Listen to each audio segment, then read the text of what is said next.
A ver, pensemos en esto. Izquierda, derecha. Nos hemos pasado décadas usando este mapa para tratar de entender la política. Y la verdad, era cómodo. Era simple, parecía claro. Pero, ¿de verdad sigue funcionando? En esta ocasión vamos a meternos de lleno a desarmar este eje, para entender por qué, en el mundo de hoy, esas viejas etiquetas como que ya no terminan de encajar. Y sobre todo, ¿qué nuevos mapas podríamos necesitar para orientarnos en este lío? El cuento que todos conocemos es este. Por un lado tenías a la derecha, que defendía al individuo, el libre mercado, el capitalismo y por encima de todo, la libertad. Y del otro lado, la izquierda, que se enfocaba más en el colectivo, pedía más intervención del Estado, era crítica con el capitalismo y su valor supremo era la igualdad. Ese es el ABC, ¿no? El esquema básico que casi todos tenemos en la cabeza. Y aquí viene la pregunta del millón. Porque si todo fuera así de fácil, pues no haría falta esta explicación. La realidad política se ha vuelto un enredo mucho, pero mucho más compleja que una simple línea recta. La propia historia, de hecho, empezó a ponerle las cosas muy difíciles a este modelo. Y es que las primeras grietas en este modelo no son de ahora, ¿eh? Ya en pleno siglo XX empezaron a aparecer movimientos que sencillamente rompían el esquema.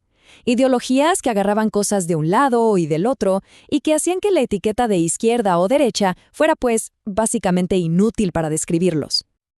A ver, tomemos un caso que es un verdadero dolor de cabeza para esta clasificación, el fascismo. Por un lado, era el enemigo número uno del comunismo. Eso suena a derecha. Pero ojo, por otro, tenía un discurso profundamente comunitarista, algo que asociamos con la izquierda. Criticaba duramente al capital financiero, pero al mismo tiempo defendía la tradición y la autoridad a rajatabla. Entonces, ¿dónde lo ponemos? Es que no se puede. El eje ahí simplemente se quiebra. Y bueno, la cosa se complica todavía más, porque esas grandes ideologías que creemos conocer tan bien, como el liberalismo o el conservadurismo, no son un bloque de concreto. En realidad, son más como grandes familias, con primos que se llevan bien y otros que se pelean todo el tiempo. Tienen muchas tensiones internas. Por eso es mucho más útil, mucho más preciso hablar de liberalismos en plural o de conservadurismos.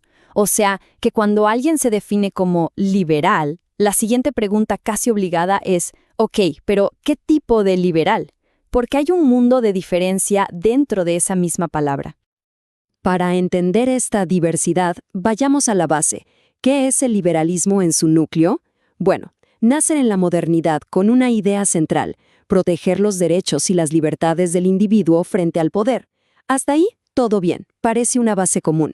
Pero es justo a partir de aquí que los caminos empiezan a separarse. Y esas ramas se ven clarísimas en sus dos grandes tradiciones históricas. Tienes la tradición anglosajona, muy pragmática, enfocada en lo económico, en el comercio, en esa idea de que el gobierno no moleste. Y por otro lado, está la tradición francesa, que es mucho más política, más abstracta, con ese ADN revolucionario.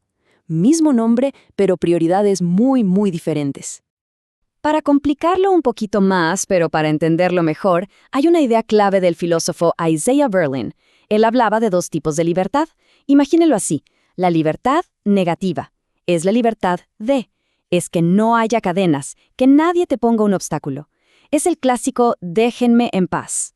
Pero luego está la libertad positiva, que es la libertad para. Es tener la capacidad, los medios, los recursos para poder hacer algo, para alcanzar tu potencial. Esta tensión entre ser libre de algo y ser libre para algo vive en el mismísimo corazón del pensamiento liberal. Bueno, si hasta ahora el mapa ya se veía borroso, a mediados del siglo XX llegó un verdadero terremoto filosófico que lo movió todo del lugar, la posmodernidad. ¿Y qué hizo? Pues básicamente puso en duda todas esas grandes verdades, esos relatos únicos con los que las ideologías modernas intentaban explicar el mundo entero.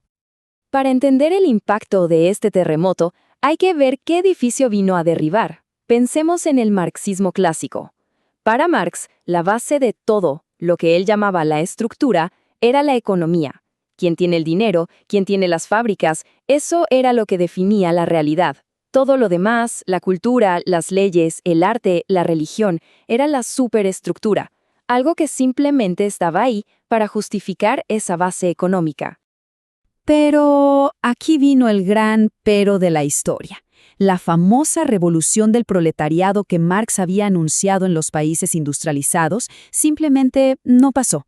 Al contrario, los trabajadores empezaron a vivir mejor, se integraron al sistema, se volvieron consumidores. De repente, el motor que supuestamente movía la historia, según Marx, parecía haberse apagado.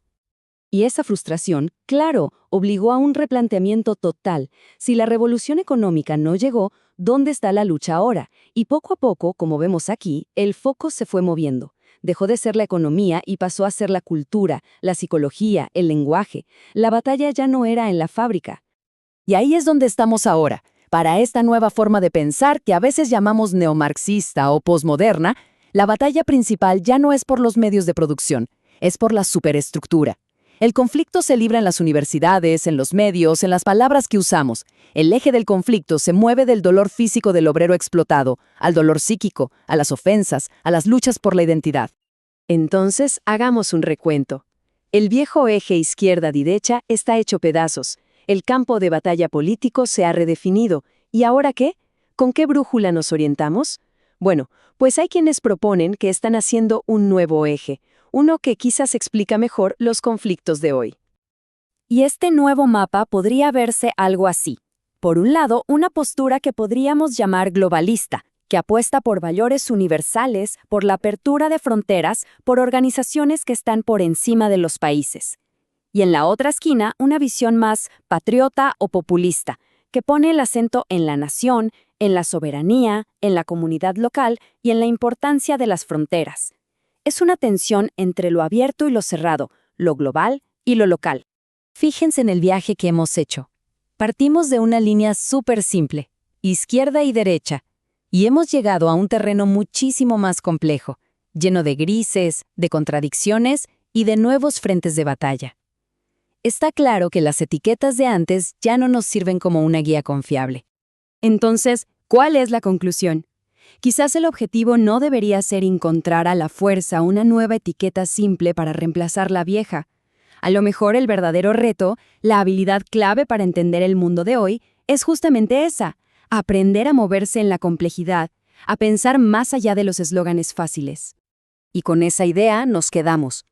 En un mundo donde las etiquetas claras parecen haberse desvanecido, ¿cómo le hacemos para encontrar el norte? Si los mapas viejos ya no son fiables y los nuevos todavía se están terminando de dibujar, ¿qué herramientas nos quedan para orientarnos? Es una buena pregunta para dejar sobre la mesa.